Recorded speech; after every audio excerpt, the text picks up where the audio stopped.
There's no such thing as friendly neighbors in V-Rising. What you should do is raid their base if you can. So here's a quick tutorial on how to do it in the first day or two when most people are still building wooden palisade bases, and that means they're very vulnerable to attacks. So how do you attack a wooden base? It's pretty simple. You need 5 dynamites, 5 small explosive boxes to destroy a wall or a gate. We're only going to be talking about wooden ones. To fortify walls, you need something completely different that is much higher up the tech tree and works differently. So we'll leave that out for now. As you see in this video, you need to set the explosives and then you need to detonate them. And they have a very small AoE, maybe like, let's say, 3 squares. And if your opponents have multiple layers of walls, you need that many explosives times 5, which really adds up. And the explosives are not cheap. Just some quick maths on how much 5 explosives cost.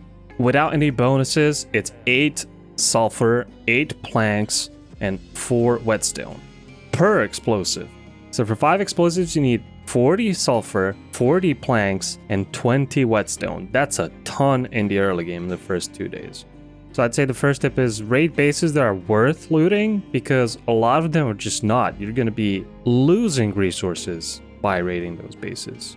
The second, try to do a full circle around the base and try to find weak spots. Weak spots are places where there's only 1 layer of walls. A lot of people make mistakes in base building. They think they fully walled off with 2 layers, but it turns out it's only 1, and that is the place to strike. Sometimes you have to do 1 by 1 explosive just so you can put it in the perfect spot. It takes a little bit longer, it's a little bit riskier, but it's definitely worth it if you get in that way. Also, try to figure out what's going to happen once you get in. Can you hit the most valuable things, which would be chests and smelters, stuff like that. And once you're in, you should definitely destroy the coffins as soon as possible, because if the opponents come back, even if you manage to kill them, they'll resurrect at the coffins. You have to kill them again, and that's a big problem. Whereas if they don't have the coffins, they'll have to respawn somewhere far and they have to run back to their base. Rather than just looting everything, destroy the coffins as soon as you get in. Once you're in the base, you can destroy all objects, but you still need explosives to destroy walls that are inside of it. I would say treat these early game raids as more of a denial of resources to your enemies than a big profit. And only raid bases that are pretty big but are still on wooden palisades. The map is pretty big and it's hard to know all the locations of the good castles, so watch what you have to do in order to find out who to raid. Do you know if there's a good base anywhere around? Oh, there is a middle one, that's a big one. Oh, middle one? Which one in the middle? East.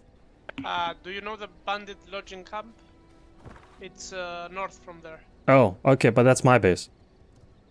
Oh, It's crazy. oh. That's the biggest base I can see. Oh, damn. Okay, do you have like the second biggest base? Okay. East from that, maybe. More East from that? East from that. Alright. To the Vampire Way gate. Next to the bandit camp. Okay.